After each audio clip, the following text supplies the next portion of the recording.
Hello, this is Elise Sinclair on the YouTube channel Storytime Friends. Today's story is about people that have died and are still attached to this dimension. Aren't you intrigued? If so, get ready to listen to Forever Alive.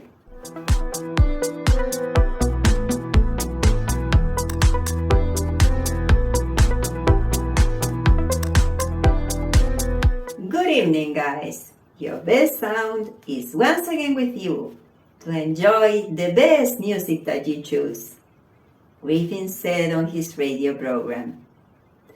He had a great audience and was very charming. Everybody loved his way as a radio host. Your Best Sound was not only a music program, but also a space of interaction with the audience. Griffin analyzed the lyrics of the songs he played on the radio, which led to many important topics to discuss with his fans. Many of them got in touch with Griffin for advice. One day, a young man told him, "You saved me. I was about to end my life until I listened to your reflections on your program. Your words made me realize that life is a gift and an opportunity to fulfill my purpose." The man said. Griffin was one of 3 children raised by his mother after she was widowed when he was 5 years old. He lived in a small town and was very close to the people who were settled there. He understood human problems very well and was always willing to give a helping hand. One evening, after finishing his program, a teenage girl called in. Hello, Marina. How was your day? I'm leaving home. I can't stand my parents any longer. Marina replied.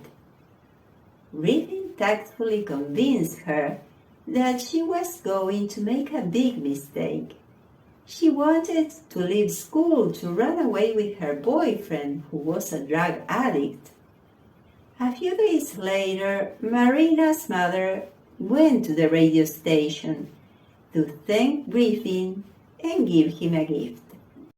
Oh, that's not necessary. I'm just glad I could help. Please, accept this small token of my gratitude. You prevented Marina from making a terrible mistake. The woman said, weeping. Your Best Sound gave Griffin great satisfaction. Although he was offered a TV program, he rejected it because he considered he would have more freedom to interact with the audience on his radio program. Apart from that, Griffin wasn't a handsome man.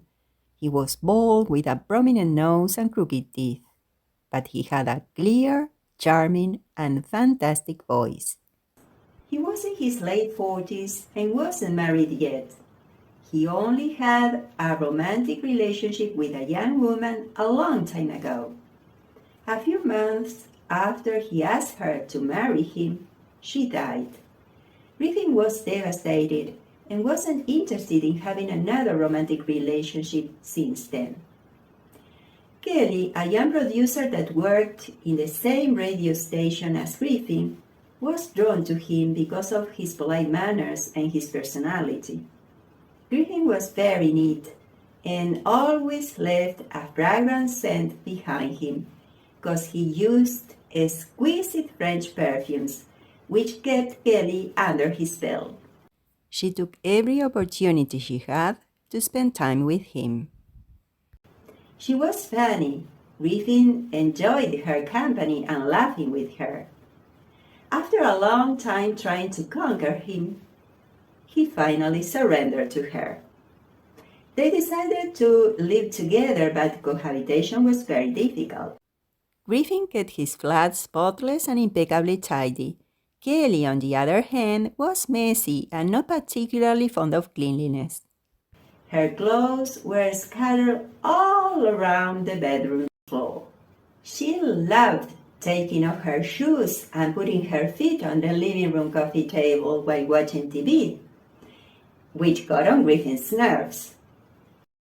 Darling, we must try to keep the flat in order. It seems as if we lived in the jungle. Look at the bed. It's a bird's nest. I'm so tired of living in a mess. Griffin complained. Don't be so dull. She said, pushing him into the bed. Ow, what's under the pillow? Griffin asked, rubbing his head after hitting it against something hard. He immediately discovered that it was a plate with food scraps. The relationship ended when Kelly began to feel jealous of Griffin's audience. You always put your audience first. Kelly told him. Helping people is my life's purpose, and if you can't understand that, then we should go our separate ways. A few weeks later, Kelly moved to a small house near the river. One cold winter day, while Griffin was driving to the radio station, it began to rain heavily. A truck driver lost control of his vehicle and collided with Griffin's car, causing him instant death. This is a sad day. We lost Griffin in a car accident. Martin, a member of Griffin's team, said in your best sound. The news caused a big impact on the audience, and lots of flowers were sent to the radio station to honor Griffin's memory. Hundreds of people went to the burial. Although Martin tried to continue with Griffin's program, nothing was the same, and it was finally cancelled. Richard, the night guard at the radio station and one of Griffin's close friends, noticed something strange happening. Every day at 9 o'clock in the evening, the console switched on by itself and Richard could hear.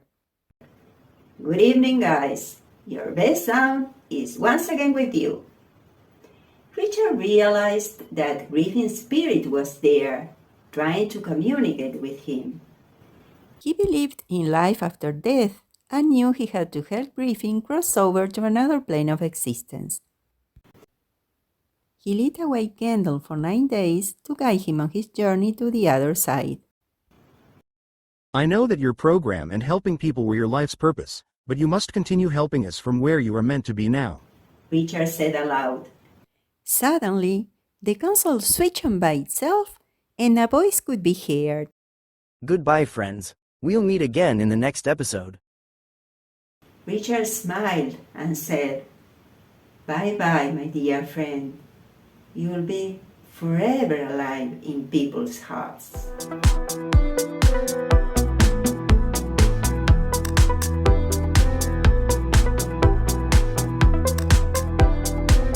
Many people had a similar experience as Richard had with loved ones that passed away.